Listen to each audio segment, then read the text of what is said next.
Here what we want to do is work through the coupling that occurs through the bony contact through the foot that raises and lowers the medial longitudinal arch. And the joints we're going to talk about: the talocrural joint, subtalar joint, and the mid-tarsal joint. So let's watch this video and see what happens when we internally and externally rotate the tibia. External raises the arch, internal lowers it.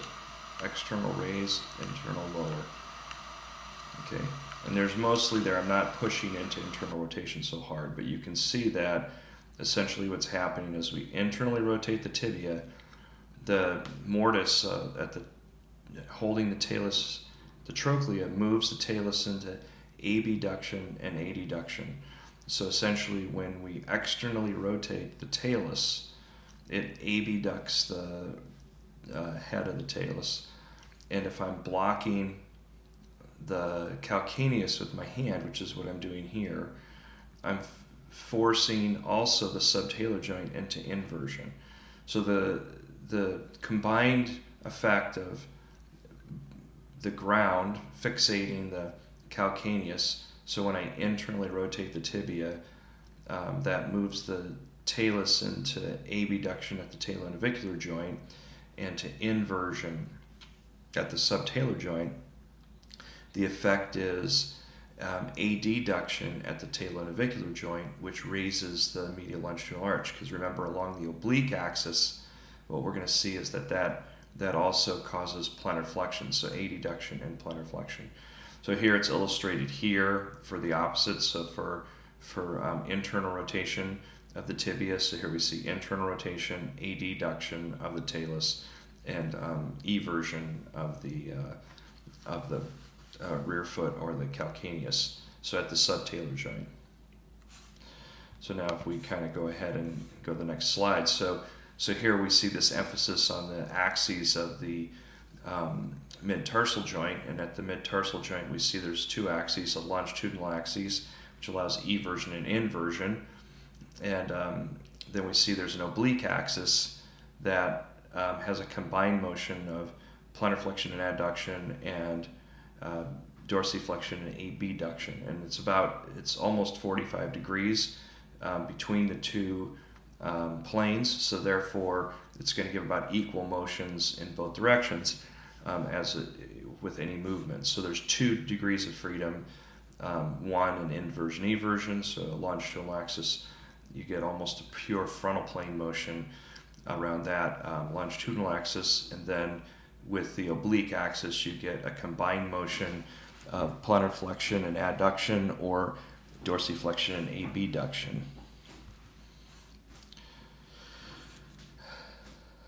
So we can see here there's this proximal to distal effect. So this is written here as if the foot's kind of fixed on the ground. So you have this tibial external rotation that's combined with hindfoot inversion, which then around the longitudinal axis we could have a motion of eversion at the mid-tarsal joint to cause the first metatarsal to stay on the ground.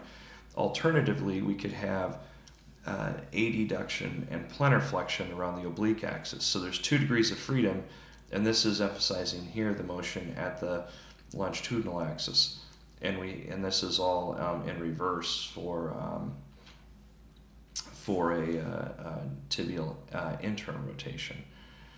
Now, the importance of all this is that during push-off in a pretty aggressive task like running, we need the midfoot to be locked. So we need the mid-tarsal joint to be locked so our muscles don't have to work so hard to stabilize the midfoot joint. And the result is the ligaments become protected, so like the spring ligament become protected by the muscle control and the bony mechanism so that we have a stable foot for push-off. And here's a graph of the stance phase of walking. So we have heel strike here at 0 and 100% is toe off, and inversion is positive and eversion is negative. And we can see the gray here is normal people during a walking task. We can see that they start somewhere near neutral, go into up to 5 degrees of eversion, and then come back into rapid inversion as they're pushing off. And so the idea is as they build up pressure on the forefoot under the metatarsal heads, that they're able to get an effective push off because their foot's inverting and locking the mid-tarsal joint. This is another graph of the different kinds of gait patterns that occur. And we can see that this is what's interesting about this graph is it's showing us the kind of the typical patterns and the atypical patterns. And essentially 90% of the controls, these are just all people without pain, you had an either typical or prolonged pattern.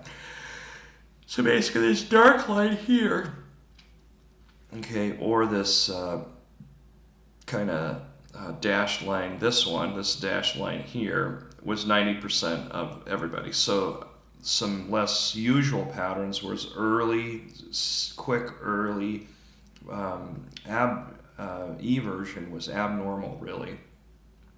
And then this pattern here, which is just kind of in between them. So this is an abnormal pattern. So people who have that are very uncommon in controls. So that might be distinguished people with problems. So this is an interesting graph that we want to pay attention to. So this is basically trying to study the coupling mechanisms during running. And so what it's done for us is gave us a trace of the same data through a stance phase, through a phase of running. So basically this is from toe off to toe off. So this is swing over here. So we're just kind of focused. Stance phase or the weight bearing component is here. But don't worry about that right now. Just focus on how you see the patterns for a minute. And so this is internal external rotation, and internal rotation is negative, and this is the shank, so this is the tibia. So if we go from basically proximal, so this is shank, rear foot, and then here's the forefoot, so this is shank to the subtalar joint to the forefoot over here. So this is proximal to distal. All right, so if we look at that, we can say, okay, well, how much rotation is actually occurring? And we can see that at this initial part of the gait cycle for running, we have a almost near 0 degree of rotation. We go into about 10 degrees of internal rotation, we come back up, and as we finish off, we get to about 5 degrees of external rotation. Okay, so essentially, we can see here is that you have about 15 degrees of internal rotation during running, which may be enough to kind of move the arch into internal or into high arch and a low arch position. So if that's coupled with the rear foot motion, we can see here how much rear foot motion is occurring. Well, it's much greater than gait, because here we have, instead of just a few degrees, we have here it's starting around 0 again, then it moving into about 10 degrees of eversion, and then coming back to about 10 degrees of inversion. So we have about 20 degrees of rear foot or subtalar joint motion occurring. So then we can see that they're coupled. So like as you get into internal rotation, that's almost, those peaks occur almost identically. So you get this, you get a little more with internal rotation, you get a little bit greater rear foot motion. You get 20 versus 15, but there's definitely a close relationship between the curve for the rear foot and the curve for the shank. Now, when we go to the forefoot over here, so we can conclude that the shank and the rear foot are coupled, or they're highly correlated, which supports this idea of coupling. All right, so now we can go from the rear foot to the mid-tarsal joint. Now we have two axes at the mid-tarsal joint, the inversion, eversion. Axis is represented here, and then we have one component of the oblique axis, the ab and abduction here. Well, if we look, we can see that the curve is very scattered, meaning that we have people that scored above the 0 line and people below, and it's about 50-50. So essentially we have people who everted in the forefoot, at the mid-tarsal joint, so they everted at the mid-tarsal joint, and we also have people inverted, which means that there isn't very strong coupling between the longitudinal axis and the rear foot or the subtalar joint movement. But if we look at this curve here for abduction and abduction, which is around the oblique axis, we notice, again, now we have a nice, very consistent curve across the running cycle. And we can see, so in this case, we can see that this curve has the same general shape as the rear foot and the shank, meaning that the rear foot coupling with the mid-tarsal joint is happening for around the oblique axis. So we have here, so abduction is coupled with eversion, and that means that also dorsiflexion would be occurring here. And then here we have adduction is coupled with inversion, which means we'd also have plantar flexion at that time. So in essence, we can summarize by saying that the shank and rear foot are coupled, where internal rotation of the shank is coupled with eversion. And we could say that the rear foot to the forefoot, so at the mid-tarsal joints, this is the mid-tarsal joint, is coupled with the inversion at the subtalar joint so here it's inversion at the subtalar joint is coupled with adduction at the oblique axis of the forefoot, but eversion, or on the longitudinal axis is not coupled. And so this summarizes that statement.